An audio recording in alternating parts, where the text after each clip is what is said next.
All right, so today I'm going to take you guys through my some basically new data that we have and how we're thinking about the origins of the immune system. And the question that I'm going to really start with is that how is basically the tree of life fighting off viruses and microbes? Okay, and as you guys all know, really everybody, most of immunology is studying basically adaptive immunity at the level of chordates, right? And this is where we have all the famous T cells and B cells sort of stuff. And then in maybe the last 10 years, people have gotten more and more interested in innate immunity, which is thought to percolate through the rest of the tree of life. What I'm going to argue is that basically we do actually have adaptive immune responses for the whole tree of life, and we have from the beginning. And the other thing is what is my propaganda, which I always put up, and that's to remind everybody that you should all be studying viruses, and in particular you should be studying phages. And that's because when you look at the way biology works, it's all about the viruses. There's more of them, they're more diverse, and they have impacts on everything else out there. Okay. We know that they're the major predators on the planet, which means that they control both the numbers of bacteria and the types that you have out there. It's true of us also. We've been through massive selection events because of viruses. Okay. Most of the genetic diversity is viral, and they're kind of a pain to study, which is why a lot of people don't work with them, but they are fairly adaptable, and you can get at them nowadays. And I'll show you some data that basically the difference between holobionts, which is these consortiums that all of us are basically the viruses. And I'll just remind you of just some of the terminology that I use. Viruses, of course, can infect all domains of life. When we say phage, we actually mean viruses that infect bacteria. Virus-like particles are what we count under the microscope because we actually don't know what they are. And remember that viruses in general, there's two life cycle or lifestyles that they have. The typical one we think of is absorption, infection. They take over the host cell, make a whole bunch of copies of themselves and blow it up. That's your typical viral infection. And then, of course, in many ways, the more interesting part is when they do the infection, they become part of the cell as either a provirus or a prophage, replicate with the cell, and then under certain circumstances get induced and then go into a lytic life cycle. Okay? And one thing that is going to be important for this talk is this idea of superinfection exclusion, which is that if you have a phage, often, or a virus, you can't be infected by related phage or that phage. All right, so I'm just going to start here with some stuff about humans. So we're going to look at fecal phage in monozygotic twins. And the background for this study is that when you look at co-twins, what you'll find is that that they have similar bacterial communities, and those will be similar to their mother, basically at the level of the 16S analysis at least. Okay? And they'll be different than unrelated individuals. Okay. And in this study, which we built, now we've got a couple hundred samples, but in this initial study, we have 4 sets of monozygotic twins that have been sampled at different times over 1 year, and their mother, taken fecal samples, isolate the VLPs, and then just sequence them. This is just a typical thing that you get whenever you do this analysis. So here's your viromes versus the microbiomes. So we've got all these sequences. We're going to blast, in this case, against the COG database and say that anything has a significant value if it's greater than a p-value of 10 to the minus 5. And then this is the percent of reads that we could find some hit in the database too. And what in the COG database, for the viromes, you always get less than 10%. And then for the microbiomes, it's going to be about 40%. Okay?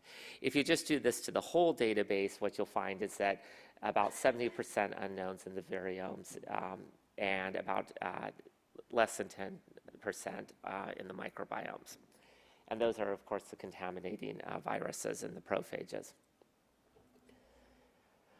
All right, the other thing is that this is just to remind you that, that phage are cool and bacteria are boring. Okay? And that's because bacteria are essentially always doing about the same thing. So if you look at this, what they set up in the gut is just basically a long, Winograd column for all intents and purposes. And what you've got is you've got your the same data where we're just going to take this blast against the COG database and then assign the relative percentages of to different metabolic functions. And you don't actually have to read any of this. This is actually the different families with the different twins. But what you'll notice is that there's a lot of variation in the types of things that the viruses are bringing in. Okay? And the bacteria, it doesn't really matter. They're always basically encoding the same thing. Okay?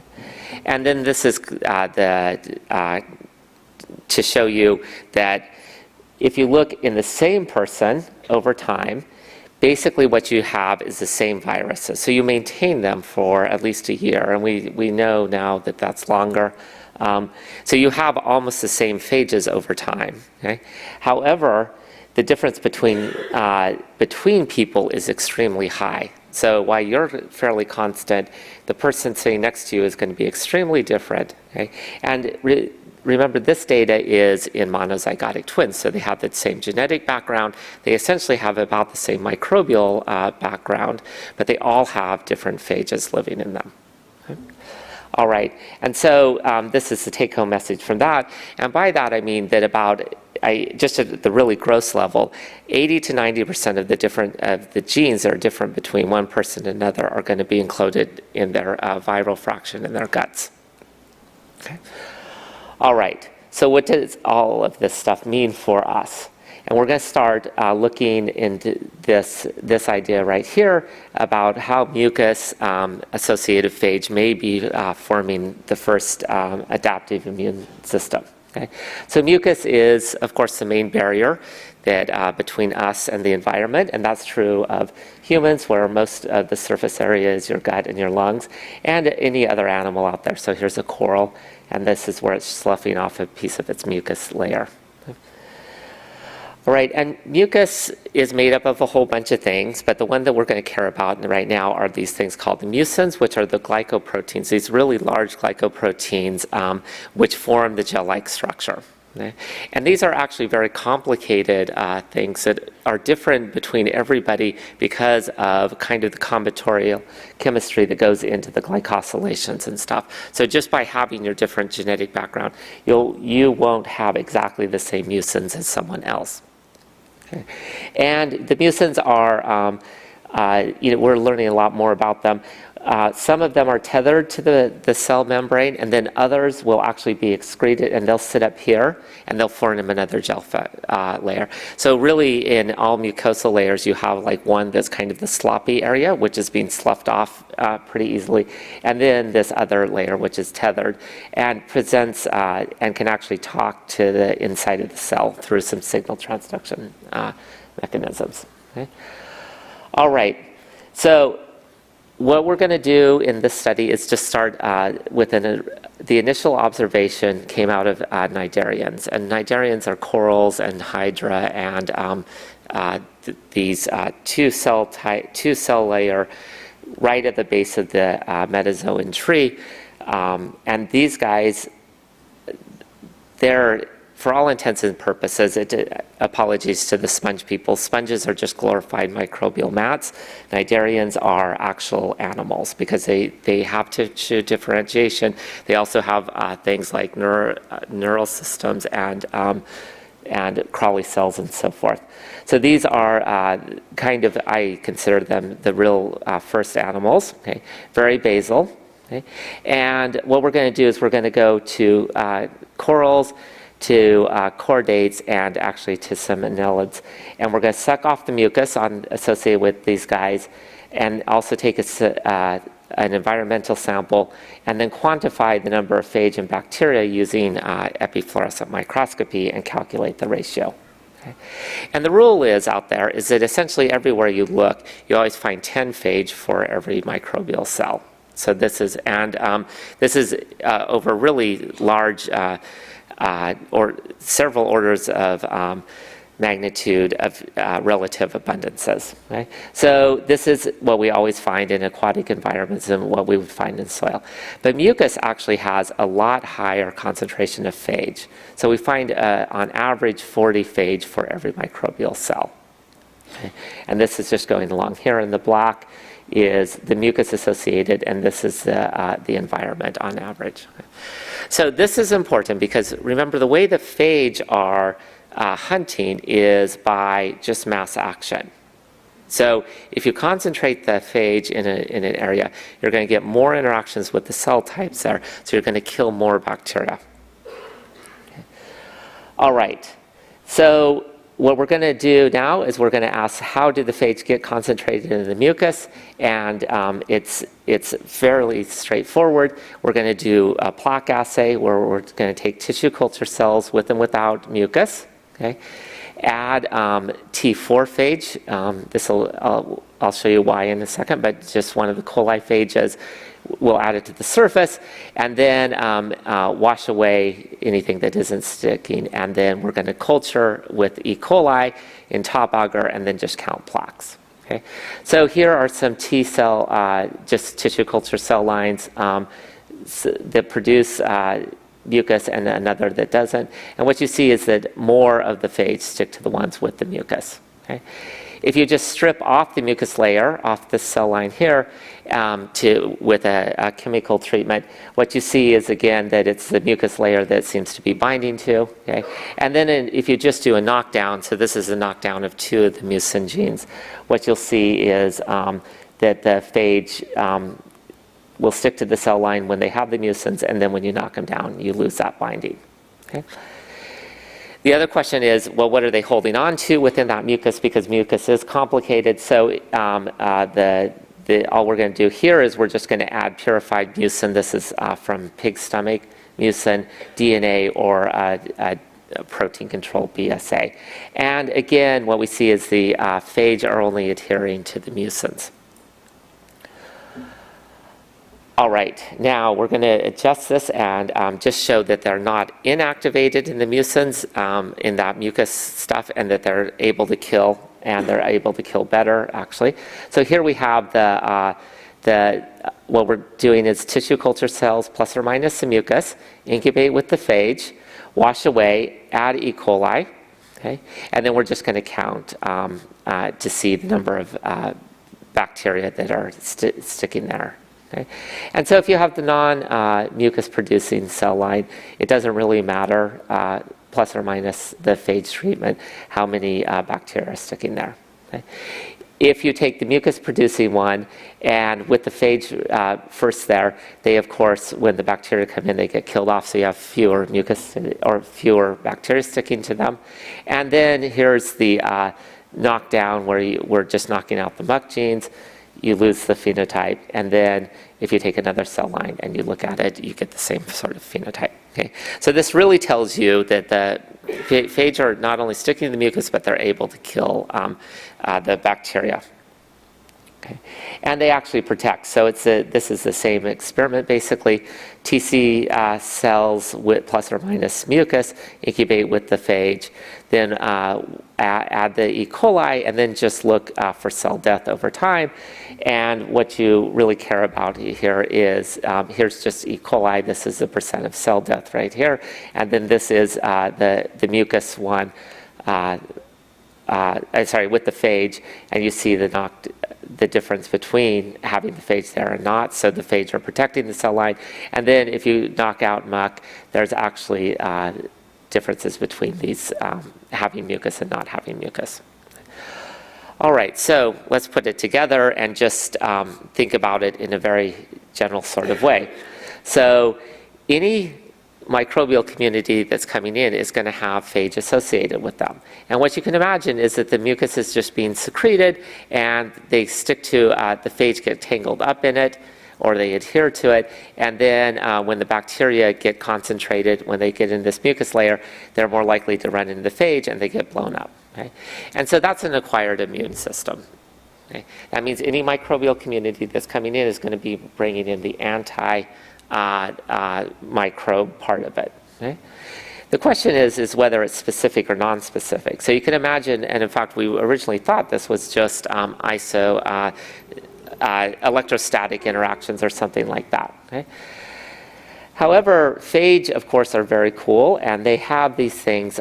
This is the Ig-like domains that live on phage, and these are called HOCs. And these are just sitting on the capsids of different phage, and they are these decoration proteins is how people often refer to them. Okay? T4 has them, and these are actually Ig-like, so this is immunoglobulin-like, so that should be starting to make you think about the immune system. Okay? They're displayed on the capsid. T4 has like 150 copies, and these are the domains that you've seen used in phage display and so forth. Okay? And so the hypothesis that we're going to look at here is that phage are adhering to the mucins through these decoration proteins. All right, so just to give you a little feel for these things and just a little bit of background. Okay, like antibodies and T-cell receptors, they're actually hypermutated or mutable. Okay? And they do this through a reverse transcription mechanism where basically you make the RNA, it gets reverse transcribed, you make the secondary strand, and then it gets put back in by site-specific recombination. And while you do this, you're basically creating an alanine scan. Okay? There's also hypervariable C-type lectin versions of this. And we know for the most part you can just cut them off, and the phages are happy in the growing in the laboratory. Okay?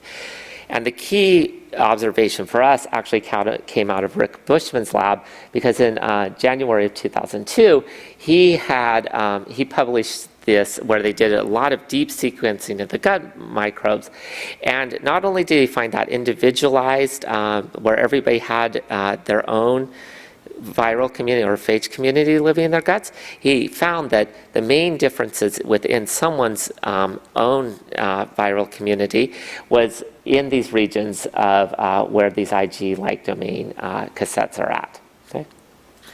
So this really says we better look here. Okay? And using, with help from Rick's lab and using their search algorithms, we went into a lot of different environments where we have mucus versus and non-mucus associated viral communities.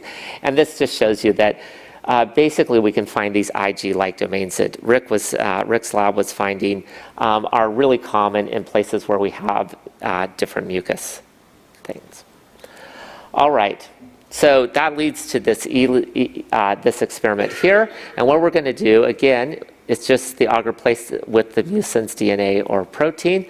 We're going to add T4 phage. The only trick now is that we're going to have T4 phage plus or minus the HOC domains on them. Okay?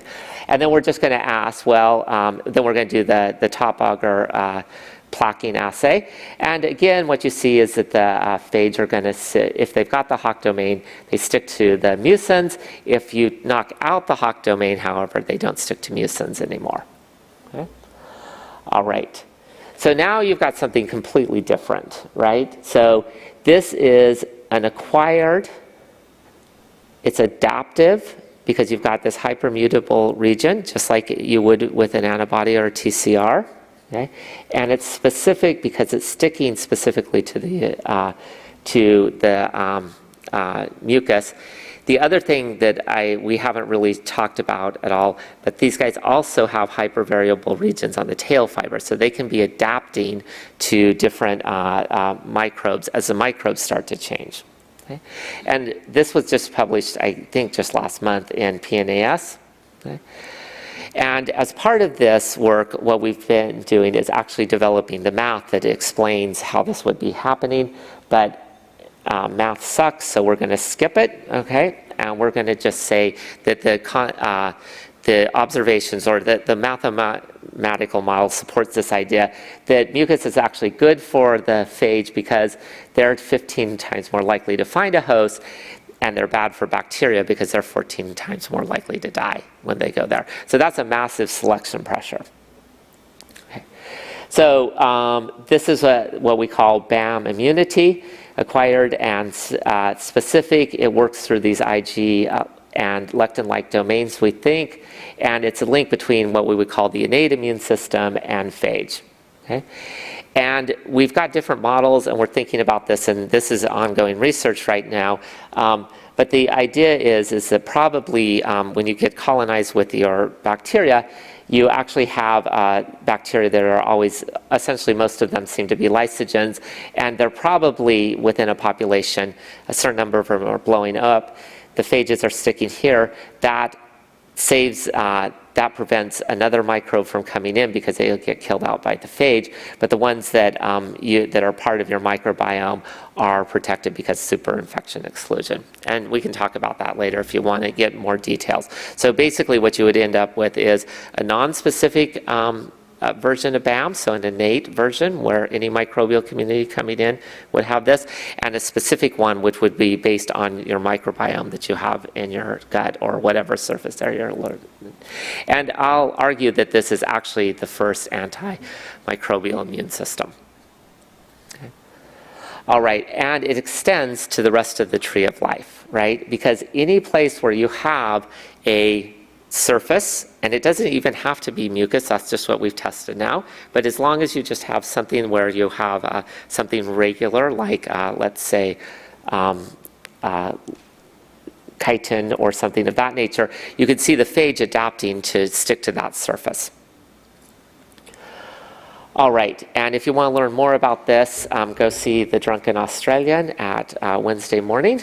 He's going to be talking about what we've learned, or how the modeling looks, and how we think the dynamics are going. Okay? All right, but there's a problem with this. Okay? If this is true, then what we're doing is we're actually attracting viruses to those surfaces, which means that you're going to get more viral infections, which is probably not a great idea. So how then are the organisms actually controlling the viruses? Okay. And the answer is probably apoptosis, so that programmed cell death. You guys all know this. And I just want to mention that the main predictors of apoptosis are the caspases, cleavage events, the apoptotic bodies, and of course cell death, because I'm going to show you this. Okay.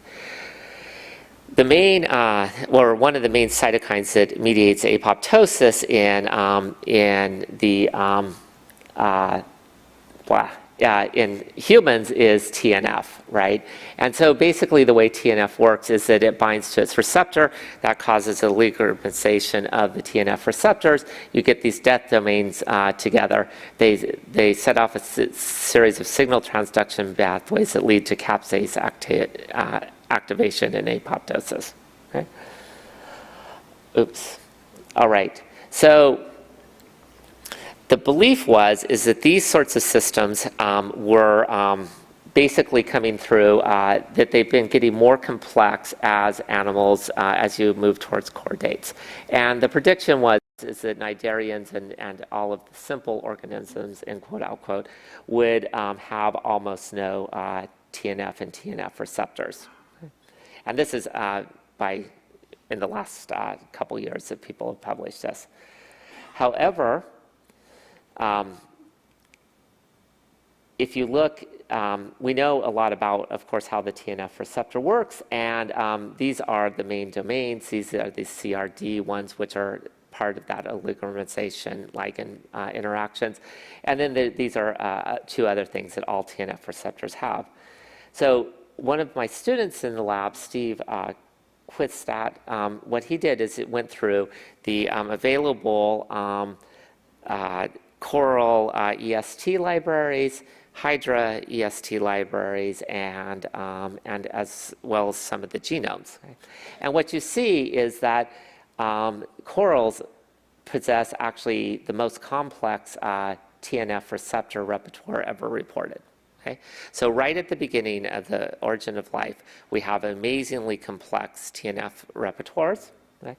And you have everything that you'd want, because here are the ones with the death domains, and this is like, 1 through 11. And then you have ones that have here, which could actually act as decoys, which would pull off TNF, and then block death domain signaling, et cetera. So like all these games that TNF normally plays, you can see that these guys have all of the potential to do it.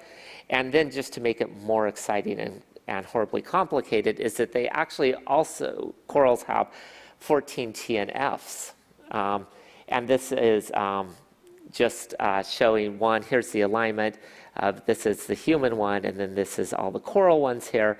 And this is just a threading to predict the structure. And you can see that human TNF and coral TNF look amazingly similar. Okay? This is despite 550 million years of divergence between them, right? So these guys look almost identical. Okay? And our hypothesis is that these guys will cause, that the human TNF can cause apoptosis in corals. So what we're going to do here is we're going to take just a coral, treat it with human TNF, and then measure capsase activity, which is on this axis here. This is coral plus the TNF. This is just a control, so you can ignore it. And what you see is that with human TNF, you get a significant increase in capsase activity in coral cells. All right, this is the same sort of experiment, but we're going to look at what's going on with the proteins, because remember, the capsases are going in and they're chopping up the proteins. So we've got coral plus TNF, and now we're going to do 2D gels and protein sequencing to figure out what's going on. Here's an example of myosin just being chopped up into its small pieces by the capsases. So we have that part of the pathway. The other part is, of course, to look for apoptotic cells. So we have the coral again, TNF, and what we're going to do is look for blebbing just by staining the DNA and using DIC. And again, you can see that this is over time. The corals get these nice blebs. They look exactly like an apoptotic cell would be. And then if you just compare before and after, you can see that with human TNF, there's a significant increase in the number of apoptotic cells. Okay. And then finally, this is one last thing, just showing a microscopy showing that the human TNF is binding to the coral cells in a way that looks very much like they are binding to one of the receptors. So again, coral, TNF, and then we're going to do DNA and fish sort of study for human TNF. And right here is, see these punctates right there? So that looks like the human TNF is causing oligomerization, and you've got the little rafts to set up the signalsome that leads to the TNF signaling into the cell, right? So what do we think is going on? So if you put it all together, so BAM immunity provides an adaptive acquired antimicrobial immune system right at the beginning. Okay. However, if you do that, you're going to make yourself more susceptible to viral attacks. And the way that it looks like, or that we believe that we're preventing viral attacks in these cases, is using apoptosis. Okay. And at least for metazoans, the one that we're going to put forward as the earliest or pro-apoptotic system will be TNF. Okay. Right, I messed up. Yeah. Okay, so now let's think about this in like the really large and very old picture. Okay, so you can ignore this, but this is kind of how I'm envisioning it. Okay, fluid dynamics, actually, just regular fluid dynamics will give you a little bit of this behavior without any biology. Okay, so if you're flowing a liquid over a surface, what happens is that it has this shape to it, right? Where the velocity of the liquid right in the center here is going to be a lot faster than the edges. Okay? So you get concentration just because of this. So things are slowing down in this area. And if you had the viral phage and bacteria happening right here, you would get concentration of phage, and eventually you would end up with something very much like an early version of BAM. Okay? Then the second thing is that if you're a microbial mat sitting on something of this